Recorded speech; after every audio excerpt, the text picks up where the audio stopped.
শুভেচ্ছা সবাইকে। আশা করি আপনারা ভালো আছেন।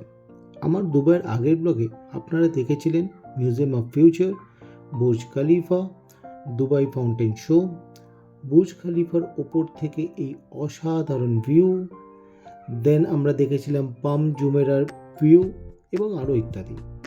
আজ আমরা যাব দুবাই মিরাকেল গার্ডেন এবং গোল্ড সুক। তাহলে চলুন শুরু করি মিরাকেল গার্ডেন দিয়ে। দুবাই শহরের জাঁকজমক এবং মডার্ন আর্কিটেকচারের মাঝে এমন কিছু জায়গা আছে যা সত্যি প্রাকৃতিক সৌন্দর্যে মাধুর্যে ভরপুর। আজ আমরা এসেছিলাম মিরাকেল গার্ডেন, পৃথিবীর সবচেয়ে বড় এবং সবচেয়ে সুন্দর ফুলের বাগানের মধ্যে একটি। এর সম্বন্ধে কিছুটা বলে রাখি আপনাদের। এই মিরাকেল গার্ডেন 2013 সালে শুরু হয়েছিল এবং প্রতি বছরই এটিকে নতুন রূপে সাজানো হয় যাতে আগের বারের সাথে এর একটা ডিফারেন্স তৈরি করা যায়। এটি শুধু দুবাই নয়, পুরো ওয়ার্ল্ডের জন্য এক বিশেষ আকর্ষণ। মিরাকেল গার্ডেনের সম্বন্ধে আর একটু রিসার্চ করে জানতে পারি এই বাগানটি 72,000 স্কোয়ার মিটার এলাকা জুড়ে এবং এখানে আপনি 150 মিলিয়নেরও বেশি ফুল দেখতে পাবেন। এই যে সামনে যে হার্ট শেপের আর্চটা দেখছেন, এটা শুধু সুন্দর দেখতে নয়, এটাকে দুবার অন্যতম ফটো স্পট হিসেবেও ধরা হয়। এখানে সব কিছু লাইভ, এখানে এরকম নয় যে নকল ফুল দিয়ে সাজানো আছে। এভরিথিং যা যা আপনার চোখে পড়ছে সব অরিজিনাল ফুল এরা এরকমভাবেই সাজিয়ে রেখেছে। মরুভূমির মধ্যে এক আশ্চর্য এক শহর দুবাই, এবং তার থেকেও আশ্চর্য এই মিরাকেল গার্ডেন। এই ওয়েদারে এরকমভাবে যে এত ফুল এক জায়গায় এরকমভাবে সাজানো যেতে পারে তা নিজের চোখে না দেখলে আপনার বিশ্বাস করা যাবে না। আচ্ছা, বলে রাখি, আমরা মিরাকেল গার্ডেনের টিকিট কেটেছিলাম হেড আউট বলে একটা অ্যাপ থেকে। এটা কোনো স্পেসিফিক টাইম অনুযায়ী না, বাট দিন অনুযায়ী। যেই দিনকে আপনি দেখতে চান সেদিনের টিকিট কাটবেন, অ্যান্ড মাথা পিছু আপনার প্ররুপি হচ্ছে ওই 3,000 টাকার মতো। আচ্ছা, এই যে আপনি যে ফ্লাইটটা এখন আপনি দেখছেন আপনাদের সামনে, এটা এখানে একটা সবথেকে বড় অ্যাট্রাকশান। এটা হচ্ছে এমিরেটস A380। এটা গিনেস বুক অফ ওয়ার্ল্ড রেকর্ডে এর জায়গা করা আছে পৃথিবীর সবচেয়ে বড় ফুল স্থাপন হিসেবে।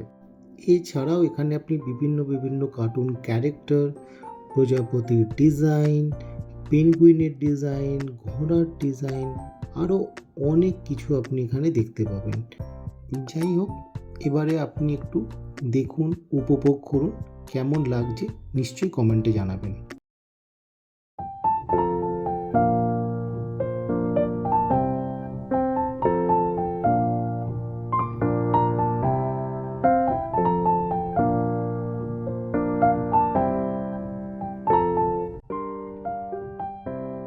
আশা করি আপনাদের ভালোই লাগলো দুবাইয়ের এই মিরাকেল গার্ডেন। এরপর আমাদের পরবর্তী অংশে আমরা দেখব দুবাইয়ের গোল্ড সুক। তাহলে চলুন যাওয়া যাক। তো সেই আগের ব্লগে বলেছিলাম না, আমরা একটা গাড়ি ভাড়া করেছিলাম নিশান পেট্রোল। সেই গাড়ি করেই আমরা সেদিন চলে গেছিলাম গোল্ড সুক। অ্যান্ড যেখানেই যাই বুর্জ খালিফা সব জায়গাতেই আপনি দেখতে পাবেন, যেন এটা একটা ল্যান্ডমার্ক। সাপোজ আপনি কোথাও হারিয়ে গেলেন, আপনি জানেন বুর্জ খালিফাকে দেখে যে আপনি ওইদিকে যেতে পারবেন। আমার এরকমই মনে হচ্ছিল, সব সময় সব জায়গা দিয়ে বুর্জ খালিফা আর আমাদের হোটেল গেবোরা হোটেল দেখা যাচ্ছিল। ওই দেখুন গেবোরা হোটেল। অ্যান্ড যতবারই এই ভিউটা দেখবেন না, ততবারই আপনার মন সত্যি ভালো হয়ে যাবে। কখনো আপনি একবারের জন্য মধ্যে বারবার একই বিল্ডিং মনে হবে না। এটার এক্সপিরিয়েন্সটাই আলাদা। এই স্কাইলাইন দেখার পর সে সন্ধেবেলায় হোক কি সকালবেলা হোক, এক অসাধারণ এক্সপিরিয়েন্স। এই দেখতে দেখতে আমরা সেদিন পৌঁছে গেছিলাম গোল্ড সুক। গোল্ড সুক হলো একটা খুব ফেমাস সোনার বাজার যা দুবাইয়ের দেরা এলাকায় আছে। এটি দুবাই ক্রিক এবং আলরাস মেট্রো স্টেশনের পাশেই। গোল্ড সুকে অসংখ্য সোনার দোকান রয়েছে, যেখানে সোনা, হীরের গয়না এবং অন্যান্য অনেক প্রেশিয়াস স্টোনও পাওয়া যায়। গোল্ড সুকে হাঁটতে হাঁটতে সত্যিই মনে হয়েছিল যেন আমি হীরক রাজার দেশে পৌঁছে গেছি।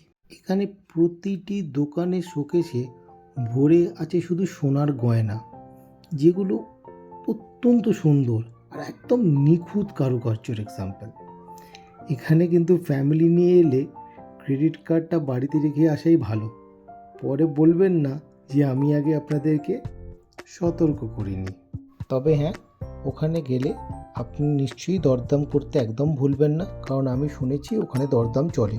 আমি অ্যাজ এ ট্যুরিস্ট গেছিলাম, তো আমি ওখান থেকে কিছু কিনিনি, বাট আমার যেটা শোনা কথা সেটাই আমার আপনাদেরকে বললাম। আমার গোল্ড সুকে দেখা হয়েছিল আর একটা জিনিসে, সেটা হচ্ছে নাজমাত তাইবা। নাজমাত তাইবা হলো গিনিস ওয়ার্ল্ড রেকর্ডের বিশ্বের সব থেকে বড় আংটি। এক্ষুনি আসবে আপনাদের স্ক্রিনে।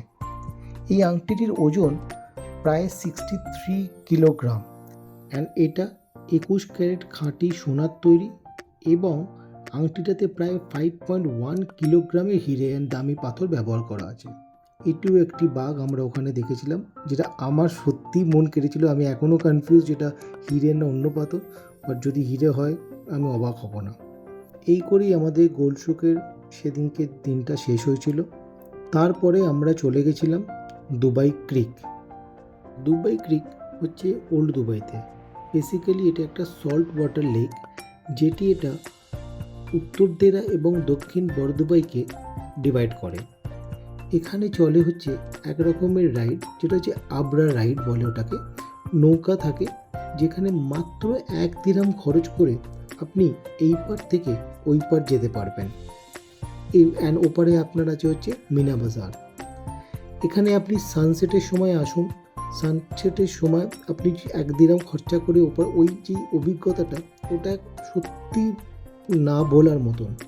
অথবা আপনি আরেকটাও কাজ করতে পারেন, ওটা হচ্ছে শেয়ারেবল।